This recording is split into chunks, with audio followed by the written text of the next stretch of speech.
part 2 in the subject of business communication and report writing. The first lecture concerns about defining communication. You see, communication is an essential activity of human beings.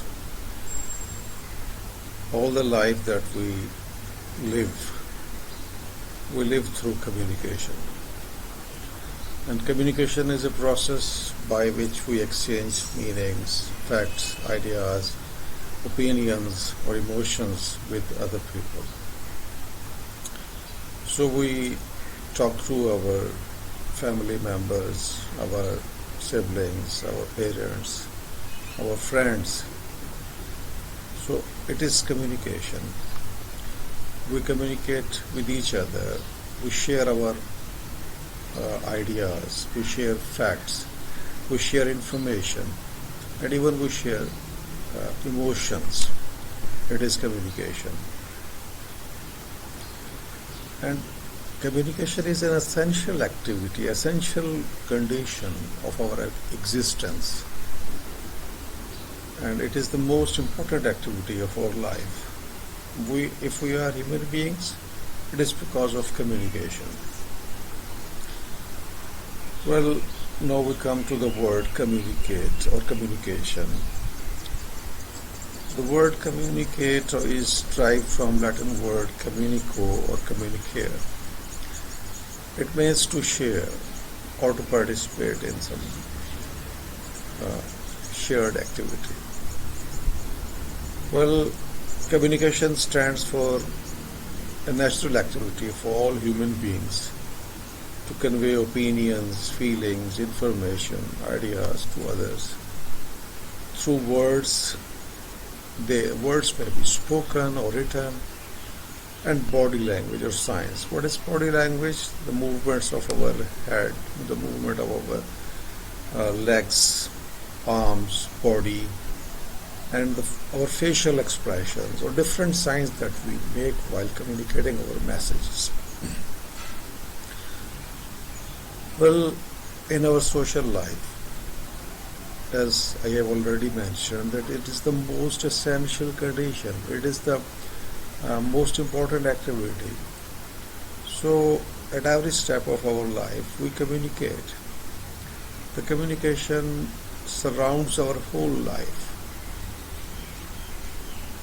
Well, common forms of communication may be talking to people on the telephone or in person, taking dictations and writing down business correspondence, interacting with colleagues or staff, writing letters, faxes, reports, and emails.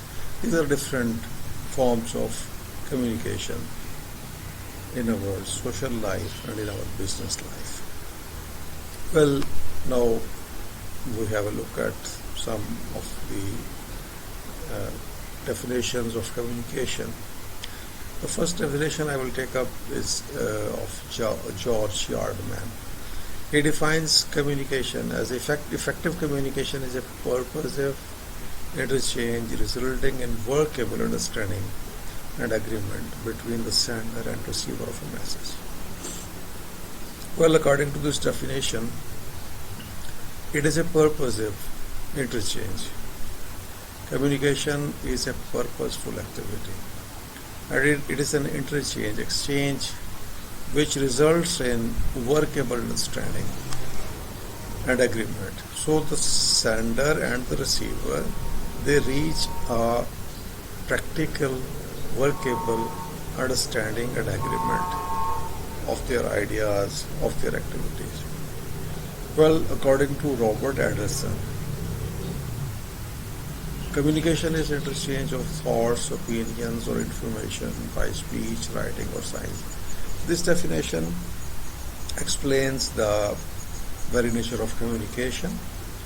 It is an interchange of thoughts, opinions, or information. We share our thoughts, opinions, information by speech.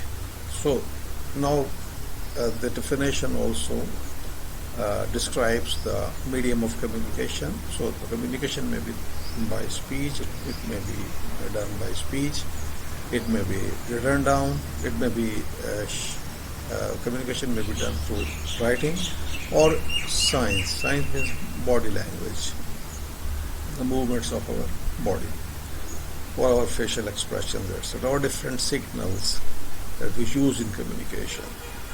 As you see the umpire in the cricket ground, he uses different signs. Sign of, he raises one finger to announce that the player is now supposed to go out of the field. He is out.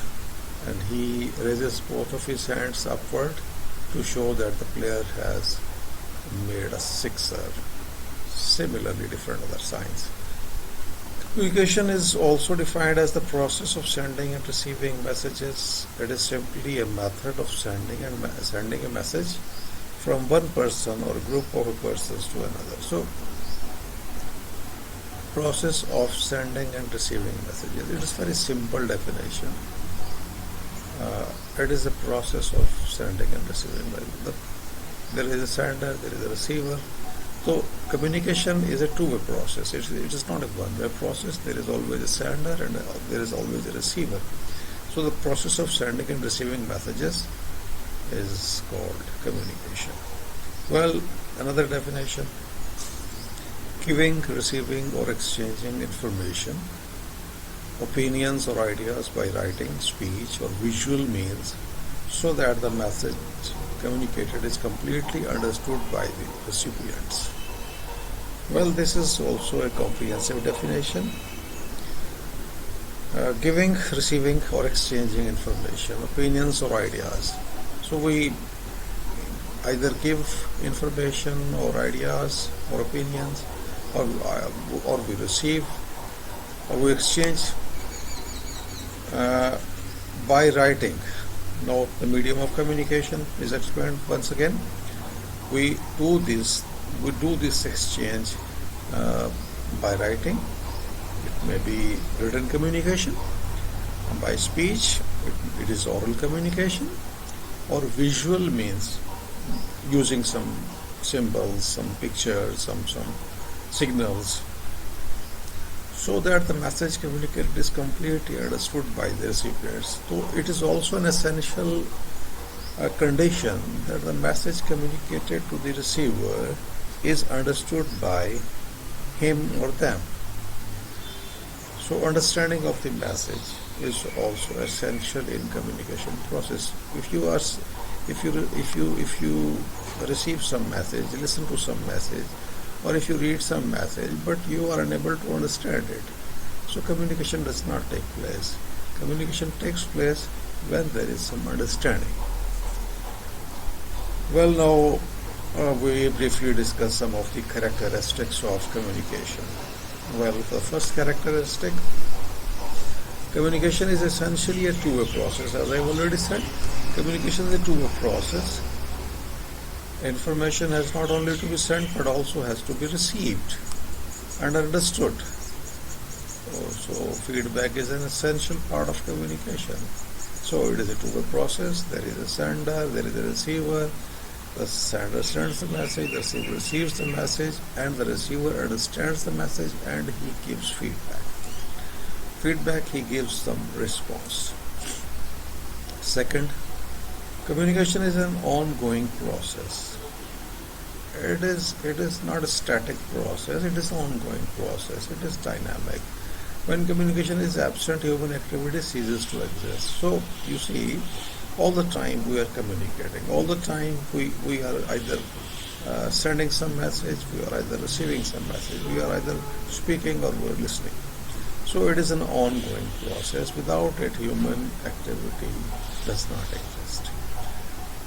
Well, the third characteristic: communication is essential in all types of organizations and at all levels of management. It is essential activity. It is most important activity. It pervades all human relationships. It simply saturates It saturates in our life. It has surrounded our life. So we cannot live without communication. Well, the next characteristic, the basic purpose of communication is to create mutual understanding by giving or seeking information.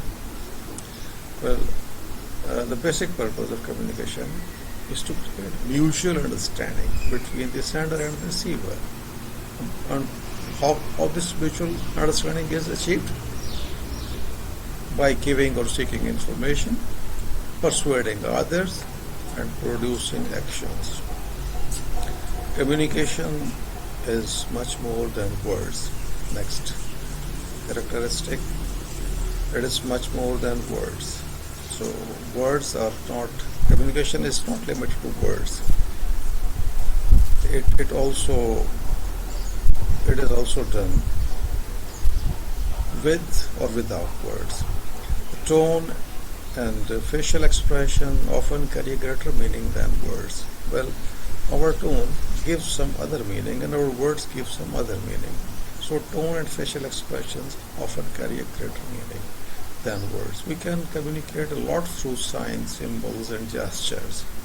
For example, a victory sign made by 2 fingers communicates better than words. You see different signs.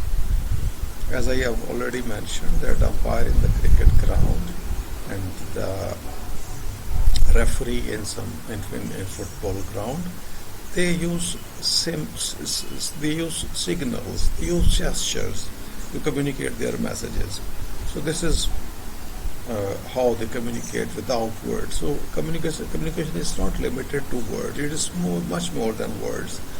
Well, next characteristic, it takes 2 to complete communication. Well, there must be a sender, there must be a receiver. So it is a two-way process. Well, if a person shouts in loneliness, in wilderness, when no one is present, there is no communication. So their communication takes place only when there is a sender and there is a receiver. Well, communication, next characteristic, communication is a dynamic process. Well, you see, it is dynamic.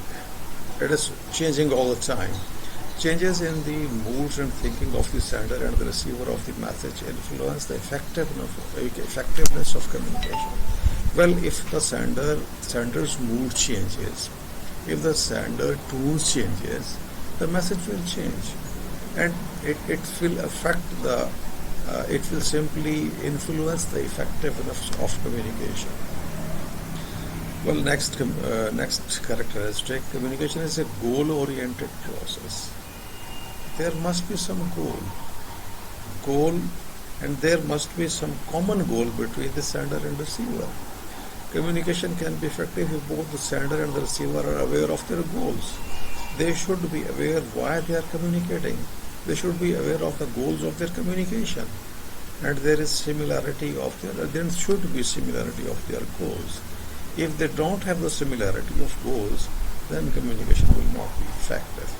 Well, the last, the characteristic is communication is an interdisciplinary science. It is an interdisciplinary science. Knowledge derived from several sciences is used in communication. Well, you see, the sciences like anthropology, psychology, sociology, and political science, they have provided insights to make communication effective. Through these knowledges, the communication is made more effective. So communication is a science that is linked with other sciences like anthropology, psychology, sociology, political science, etc. And these sciences have made communication more effective between people, between organizations, between employees and the employers, etc. So communication has these certain characteristics. Thank you, students.